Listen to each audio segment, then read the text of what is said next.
أشهد أن لا إله إلا الله وحده لا شريك له وأشهد أن سيدنا محمدا عبده ورسوله رب اشرح لي صدري ويسر لي أمري واحلل عقدة من لساني يفقهوا قولي وقال تعالى أعوذ بالله من الشيطان الرجيم بسم الله الرحمن الرحيم ألهاكم التكاثر حتى زرتم المقابر صدق الله العظيم.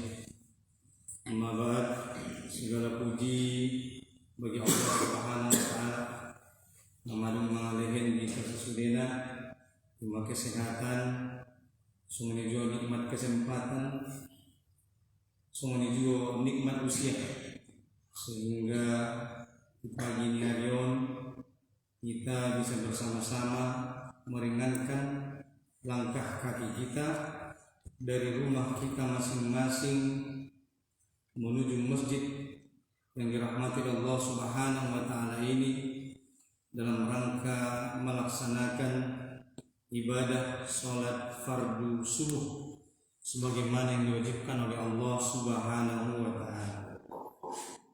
Alhamdulillah, satu nikmat yang patut kita syukuri dengan kita senantiasa bersama-sama meningkatkan iman dan takwa kita kepada Allah Subhanahu wa taala dengan menjalankan segala apa yang diperintahkan oleh Allah dan meninggalkan segala apa yang dilarang oleh Allah.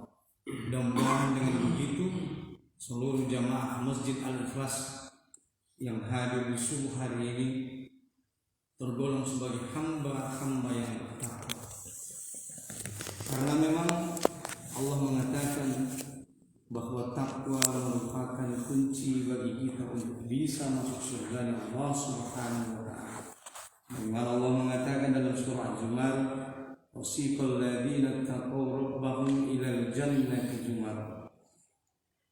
Dimasukkan oleh Allah Subhanahu wa taala orang-orang yang bertakwa ke dalam surganya zumar, yaitu secara berkelompok-kelompok atau secara berjamaah. Begitu keterangan Allah Subhanahu wa taala dalam Quran surah Az-Zumar.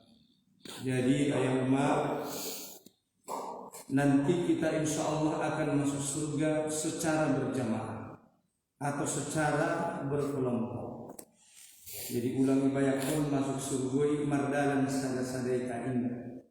Tapi kita akan masuk surga secara berkelompok, secara berjamaah, sesuai dengan amal kita masing-masing. Akan nanti di hari akhirat Allah akan memanggil kita. Kalau ada orang yang ahli duha, maka akan dipanggil mana orang-orang yang ahli duha, kumpul masuk surga bersama-sama. Nanti akan dipanggil juga mana ahli tahajud, kumpul masuk surga secara berjamaah. Mana ahli sedekah, panggil kumpul masuk surga secara berjamaah. Jadi insya Allah kita semua akan masuk surga secara berkelompok dan berjamaah. Pertanyaannya bagi kita adalah, kira-kira kita masuk golongan yang mana? Mari kita merenung dan memikirkan, apakah kita termasuk kepada golongan yang ahli duha? Apakah kita termasuk pada golongan yang ahli sedekah? Ataukah kita masuk kepada golongan yang ahli tahajud?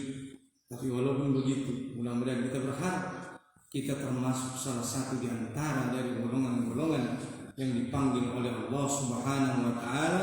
Amin, amin ya rabbal alamin. Salawat dan salam senantiasa semoga terlimpah dan tercurah kepada manusia terbaik sepanjang zaman, Sayyidul Anbiya wal Mursalin, penghulu dan pemimpin sekalian para nabi dan rasul. Beliaulah baginda Rasulullah Nabi Muhammad sallallahu alaihi wasallam yang syafaatnya kita harapkan di akhir kelak. Mudah-mudahan juga kita termasuk sebagai umat Muhammad sallallahu alaihi wasallam yang senantiasa teguh dalam mengamalkan sunnah-sunnah yang dicontohkan oleh Rasulullah sallallahu alaihi wasallam, sehingga kita layak menjadi umat Muhammad yang berhak mendapatkan syafaat dan pertolongan dari beliau Muhammad. Allahumma sholli ala sayyidina Muhammad wa ala ali sayyidina Muhammad. Ma'asyiral muslimin yang dirahmati Allah Subhanahu wa taala. Sebelum Al-Fakir memulai tausiah subuh kita yang singkat pada kesempatan kali ini di Masjid Al-Ikhlas. Insya Allah orang-orangnya adalah orang-orang yang ikhlas sebagaimana nama masjidnya. Saya yakin bahwa masjid ini kenapa dinamakan Masjid Al-Ikhlas, karena memang didasari ketaatan dan niat yang ikhlas hanya mengharap ridha Allah Subhanahu wa taala.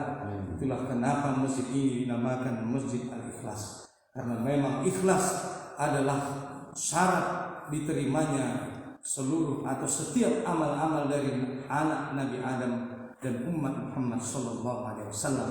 Karena para ulama mengatakan ikhlas itu syaratnya ada dua. Yang pertama adalah niatnya ikhlas karena mengharap ridha Allah. Yang kedua adalah caranya benar. Karena niat yang ikhlas saja tidak cukup. Ikhlas niat tapi kalau caranya tidak benar, maka amal juga tidak diterima. Caranya benar tapi niatnya juga tidak ikhlas, maka amal itu juga tidak diterima.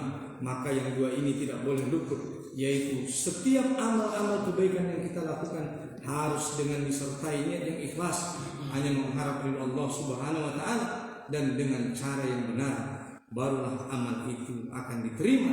Dan setelah amal itu diterima, baru amal itu dibalas oleh Allah dengan pahala, dan pahala itulah yang akan menghantarkan kita untuk masuk surganya Allah Subhanahu wa taala. Mudah-mudahan kita semua yang hadir di pagi hari ini termasuk adalah orang-orang yang ikhlas, yang hanya mengharap ridha Allah Subhanahu wa taala. Kita hadir ke masjid ini berangkat dari rumah karena memang hanya semata-mata mengharap ridha Allah Subhanahu wa taala. Termasuk jamaah Masjid Al-Ikhlas, termasuk juga rekan-rekan dan para guru dari komunitas Biker Subuhan para Muslimin. Kenapa begitu Ustaz? Karena kalau anak-anak komunitas Biker Subuhan itu datang ke masjid ini hanya karena segan sama ketua, maka nanti di akhirat Allah akan memerintahkan kepada anggota Biker Subuhan untuk meminta pahala kepada ketua. Pertanyaannya, bisakah ketua Biker Subuhan memberikan pahala? Tentunya tidak. Begitu juga jamaah Masjid Al-Ikhlas sekalian. Kalau jamaah Masjid Al-Ikhlas ini datang hadir ke masjid ini subuh ini hanya karena menghormati imam masjid kita, maka Allah akan mengatakan nanti di hari akhirat, mintalah pahala kepada Pak Imam. Pertanyaannya, bisakah Pak Imam kita memberikan pahala? Tentunya tidak. Satu-satunya yang bisa memberikan pahala adalah Allah Subhanahu wa taala sebagai pemilik surga yang jannatin tajri min tahtihal anhar, surga yang mengalir di bawahnya sungai-sungai yang akan kita dapatkan kalau kita beramal ikhlas hanya mengharap ridha Allah Subhanahu wa taala dan dengan cara yang benar. Karena niat yang ikhlas saja tidak cukup, tetapi juga harus disertai dengan cara yang benar. Begitulah insya Allah amal-amal kita akan diterima oleh Allah Subhanahu wa taala. Masyaallah muslimin, ayat umatnya yang dirahmati Allah Subhanahu wa taala, sebelum Al-Fakir juga terlalu jauh bertausiah, maka izinkan Al-Fakir sedikit memperkenalkan diri. Hati ayah, mungkin on the peta marsuo angwau wala idokon terjot-jot dole wak ngenon. Sumbayan pe ngari sona deh anak-anak ta sekolah dulu kison rendin TK Al-Hijrah. Cuma tong arama dautuna terkojar be ipapindah bisa daguan. Jadi masjid itu insyaallah indah sembilan anak pamulus-mulusan ni baru-baru. Maka anakin begitu ditelepon bidang keagamaan oleh Biker Subuhan Masjid Al-Ikhlas ini, alhamdulillah langsung dapat keluar, mudah-mudahan masuk itu. Jadi on Al-Fakir Marguar Martua ya Margana Dagenute, alamat tinggal Sabon di Kayombun Gang Mawar. Alhamdulillah Al-Fakir pilihan Allah berupa nikmat dan kesempatan bisa nyantri di Pondok Pesantren Mustafawiyah Purbabaru Nyalak Najwa Solo, masih Kabupaten Tapanuli Selatan. Karena menjadi Mandailing Natal. Adong goyak masalim lulus tahun 2002, menyambung sekolah, sempat daftar ke IAIN atau sekarang UIN, tapi saya pindahkan karena saya suka bahasa Inggris. saya mendaftar ke IPTS, dulu namanya Estetik Tapanuli Selatan, atau orang biasa menyebutnya dengan USU, Universitas Sitatarik Ujung. Alhamdulillah sudah menikah, istri baru satu, saya biaya. Daganak alhamdulillah 2, masa pasang, sada anak lain, sada baru. Jadi aktivitas sehari-hari adalah mengajar. Kalau ditanya aktivitas utamanya dakwah. Mengajar adalah hanya untuk menopang hidup agar bisa berdakwah. Jadi karya Jonaya sehari-hari mengajar doa. Yang aktivitas utama sebenarnya. Wal takum minkum ummatun yad'una ilal khair wa ya'muruna bil ma'ruf wa yanhauna 'anil munkar. Jadi ini sekilas perkenalan. Jadi alhamdulillah kita malam berada di bulan Dzulqa'dah. Sebentar lagi masuk Dzulhijjah. Sudah hari Jumat kemarin tanggal 20. Ini Sabtu 21 Minggu 22 Dzulqa'dah. Nah, leleng B berarti kita akan masuk Dzulqa'dah, dan alhamdulillah saya lihat kemarin di hari Sabtu para duyufur rahman atau para tamu-tamu Allah juga sudah berangkat melaksanakan ibadah haji ke Baitullah, ke Makkah dan Madinah. Rasulullah SAW mengatakan al-hajjul mabrur laisa lahu jazaa'un illa al-jannah. Orang yang melaksanakan haji dan hajinya mabrur, tidak ada balasan bagi yang pantas illa al-jannah, kecuali surga. Imam An-Nawawi mengatakan bahwa orang-orang yang mendapatkan predikat haji mabrur, tidak hanya Allah hapuskan dosa-dosanya, tetapi juga nanti Allah akan masukkan mereka ke dalam surga tanpa azab. Tanpa azab maksudnya dijelaskan adalah tanpa perlu lagi transit di neraka. Ima ayat pahala bagi jamaah haji yang memperoleh predikat mabrur. Memang nak orang berbiaya nanti 40 juta lebih. Tapi berapalah 40 juta lebih dibandingkan jaminan Allah. Rasul yang jamin Nabi Muhammad SAW mengatakan, siapa yang memperoleh haji mabrur, Allah akan masukkan dia ke dalam surga tanpa perlu lagi transit di neraka. Itu jaminan bagi orang yang memperoleh haji mabrur. Maka kita niatkan, mudah-mudahan kita juga minimal satu kali seumur hidup bisa melaksanakan ibadah haji ataupun umrah. Hati ya, saking godangna pahala haji mabrur. Ngomong merasoki sangdo ikarejohna. Berapalah 40 juta dibandingkan jaminan surga yang Rasulullah SAW jaminkan untuk kita, dan kita dijamin masuk surga tanpa perlu transit di neraka. Kenapa? Karena kita semua telah dijamin oleh Rasulullah SAW masuk surga, tapi tidak ada jaminan bagi kita bahwa kita tidak akan singgah di neraka. Alangkah bahagianya orang-orang yang memperoleh haji mabrur, mereka akan masuk surga Allah tanpa hisab dan tidak lagi perlu transit di neraka. Sementara kita, jangankan surga, sandal kita pun belum tentu akan masuk surga. Nasbuni doya. Sebagaimana Bilal, Rasulullah SAW mengatakan, ya Bilal, apakah amalan yang engkau lakukan sehingga aku mendengarkan suara kedua terompahmu di surga? Para ulama mengatakan bahwa kedua sandal Bilal lebih berharga dibandingkan dunia dan seluruh isinya. Anggo bandingkan ma ayah hargaan do pesolok ni Bilal daripada dunia dan seluruh isinya. Asli aran solok ni Bilal madin sampai di surga. Ibege na bintang Muhammad sallallahu alaihi wasallam. Heran na bintang. Marsama na bintang Bilal. Ya Bilal, aduh kira-kira amalan mau bege suara ni solok ni surga.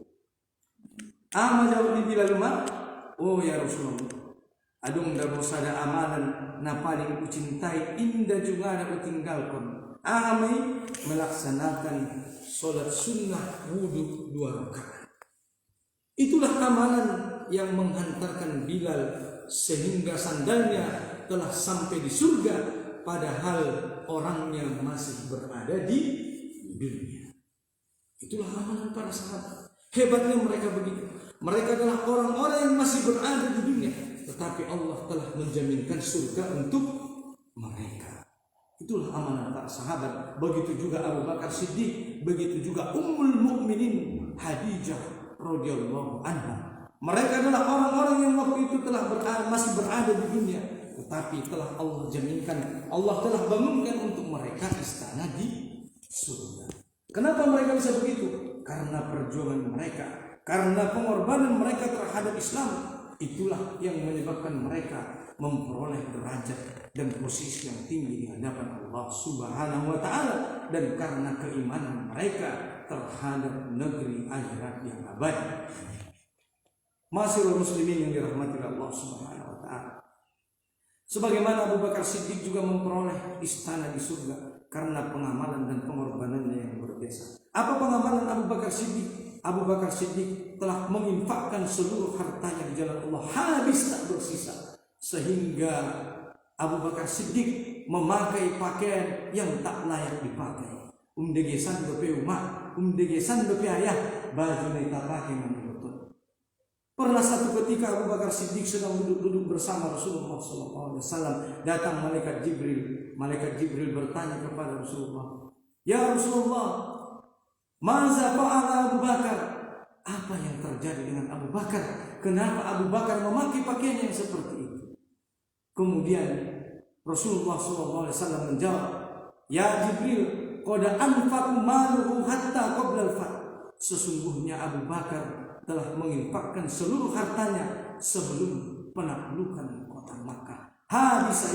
Habis umah hartoni Abu Bakar Siddiq diinfakkan di jalan Allah Subhanahu wa taala. Sehingga Rasulullah SAW bertanya kepada Abu Bakar, "Wahai Abu Bakar, kalau engkau menginfakkan seluruh hartamu, lalu apa yang akan engkau gunakan untuk menjamin anak dan istri?" Apa jawab Abu Bakar? Menangis Abu Bakar, "Ya Rasulullah, kafa billahi wa rasul."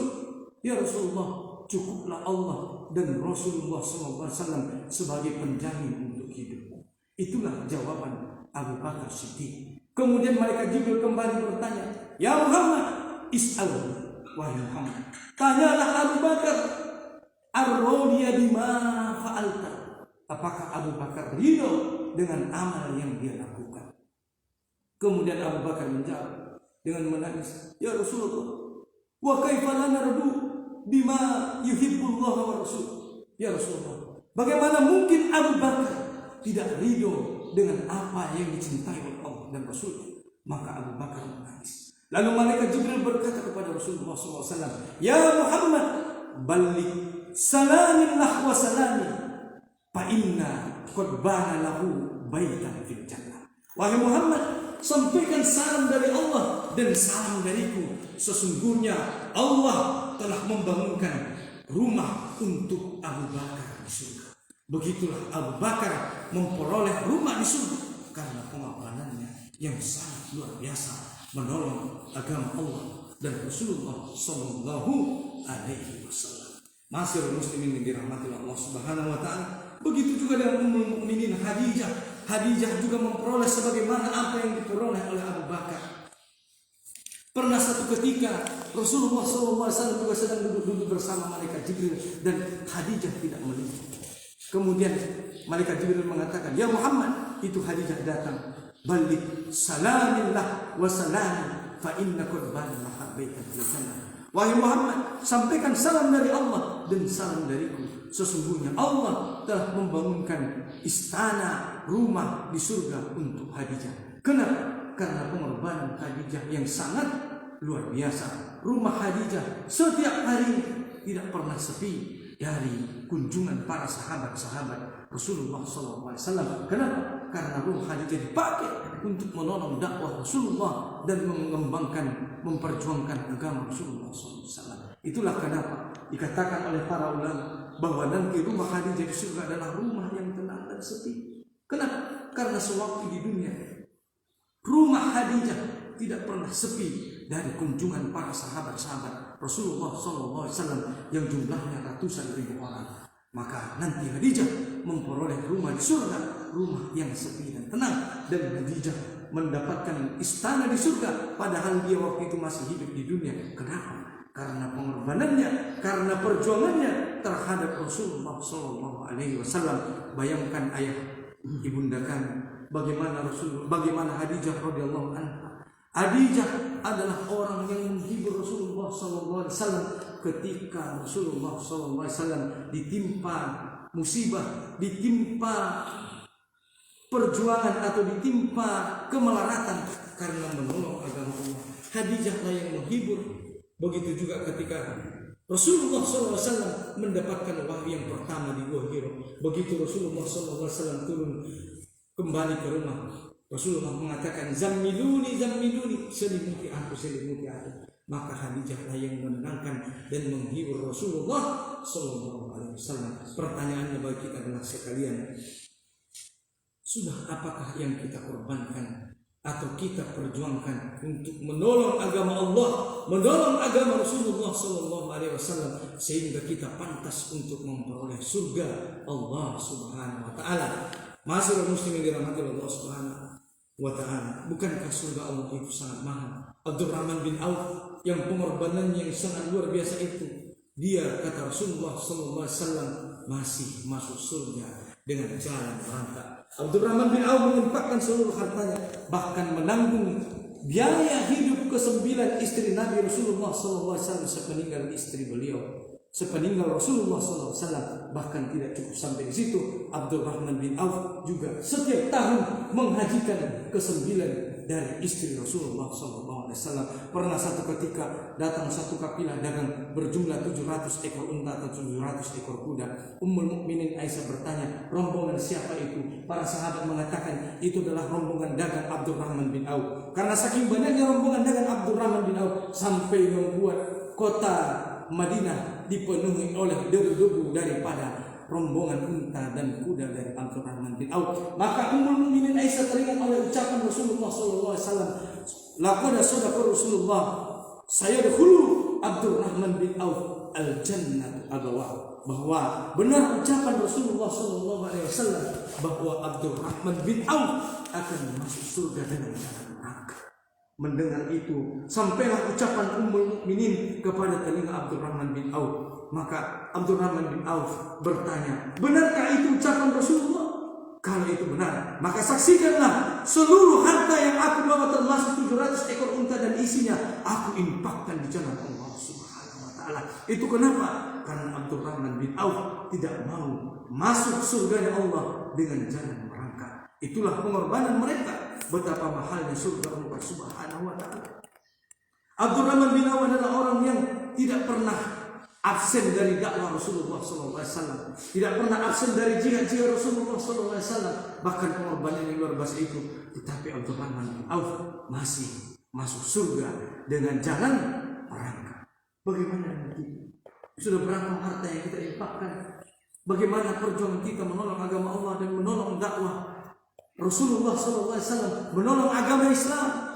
Apakah pantas kita, sudah layak kita memperoleh surga jannatun tajri min tahtiha al-anhar, surga yang mengalir di bawahnya sungai-sungai, surga yang seluas langit dan bumi. Ma'asyiral muslimin yang dirahmati Allah Subhanahu Wa Taala.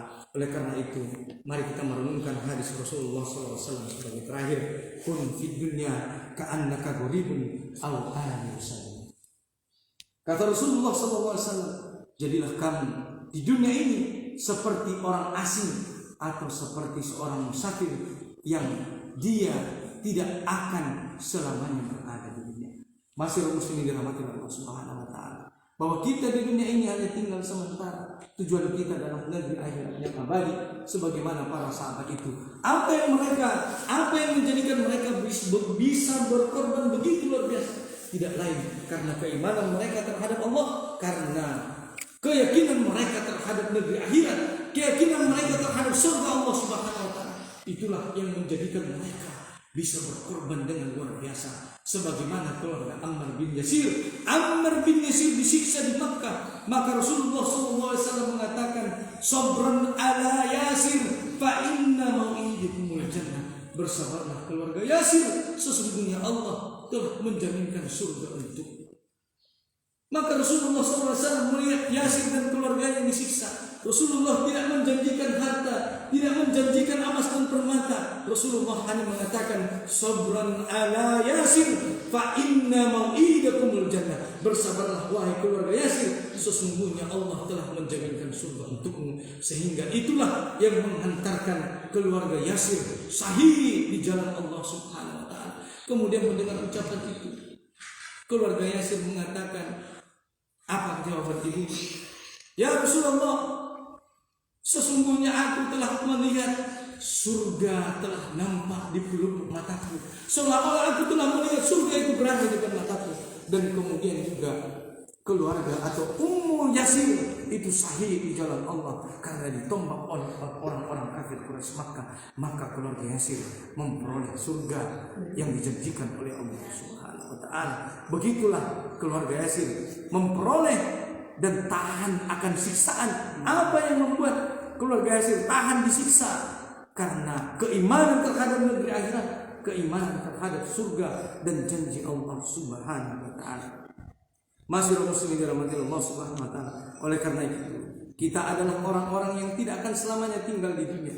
Jadilah kita seperti seorang yang musafir. Sebagaimana musafir, kalau kita dalam perjalanan, tentu kita akan banyak singgah-singgah di banyak tempat. Tetapi betapapun indahnya tempat yang kita singgahi itu, betapapun banyaknya tempat-tempat yang kita kunjungi itu, tentu kita tidak mau selamanya berada di sana. Kenapa? Karena kita akan kembali pulang ke kampung halaman yang abadi. Itulah kenapa Rasulullah SAW mengatakan, kun fid dunya ka'annaka gharibun. Jadilah kamu seperti orang asing di dunia ini, atau seperti seorang musafir yang berteduh di sebuah pohon yang sebentar yang rindang, lalu kita akan kembali pulang ke negeri akhirat, negeri yang abadi. Kenapa? Karena memang dunia bukanlah tempat kita tinggal. Dunia adalah tempat kita meninggal. Kenapa? Karena dunia ini bukanlah asal kita. Negeri yang abadi adalah asal kita, adalah surga Allah Subhanahu wa taala. Dulu kakek kita Nabi Adam alaihissalam tinggalnya di surga. Lalu kita nanti akan kembali ke surga. Cuma kita diturunkan ke dunia untuk diuji. Kalau kita lulus, maka kita akan dikembalikan ke surganya Allah Subhanahu wa taala. Oleh karena itu jemaah yang dirahmati Allah Subhanahu wa taala, dunia adalah tempat sementara. Wa man hayatud dunya illa mata'ul ghurur. Janganlah kamu tertipu dunia, karena dunia ini hanyalah sesuatu nikmat yang melalaikan semata. Oleh karena itu silahkan kita kaya, silahkan kita berusaha, silahkan kita mencari harta sebanyak-banyaknya untuk kita tinggalkan kepada anak keturunan kita, agar anak generasi keturunan kita menjadi generasi yang kuat. Tidak apa-apa, tetapi jangan lupa bahwa kita akan pulang kembali menghadap Allah Subhanahu wa taala. Mungkin umur kita hanya sampai 60-70 tahun, tetapi bisa saja kita sewaktu-waktu dipanggil oleh Allah Subhanahu wa taala. Jangan pernah kita mendengarkan bisikan setan yang senantiasa membisikkan di telinga kita, wahai anak Adam, bahwa telah cukup amalmu. Jangan dirahmati Allah Subhanahu wa taala. Mari kita beramal sebagaimana para sahabat. Para sahabat itu kalau mereka beribadah, kalau mereka sholat, mereka mendengarkan bacaan Quran Rasulullah SAW, air mata mereka menangis, air mata mereka menetes. Karena apa? Karena mereka takut kalau amalnya tidak cukup untuk memperoleh surga, takut kalau amalnya belum cukup untuk memperoleh surga Allah Subhanahu wa taala. Masyiral muslimin dirahmati Allah Subhanahu wa taala. Alhamdulillah telah ada berupa minuman, silahkan untuk diminum. Masyiral muslimin dirahmati Allah Subhanahu wa taala. Begitulah pengorbanan para sahabat, begitulah perjuangan para sahabat, karena keimanan mereka, karena keyakinan mereka terhadap negeri akhirat, karena keimanan mereka terhadap surga Allah Subhanahu wa taala. Maka mereka adalah orang-orang yang berjalan di dunia, tetapi mereka telah Allah jaminkan surga untuk mereka. Surga yang seluas langit dan bumi, surga jannatun tajri min tahtiha al-anhar. Mudah-mudahan seluruh jamaah Muslimat Ikhlas yang hadir pagi ini, termasuk juga seluruh keluarga kita, adalah orang-orang yang insya Allah kita berdoa dan berharap mudah-mudahan kita semua adalah ahlul jannah, orang-orang yang Allah masukkan ke surganya tanpa hisab. Amin, amin ya rabbal alamin. Mudah-mudahan pertemuan kita ini tidak hanya sampai di sini, tetapi juga Allah pertemukan kita kembali di surganya Allah Subhanahu wa taala bersama jamaah Masjid Al-Ikhlas, bersama komunitas anak-anak muda yang dicintai oleh Allah Subhanahu wa taala, dan juga mudah-mudahan Allah mencintai mereka. Mereka adalah generasi anak muda yang hatinya senantiasa tergantung di masjid.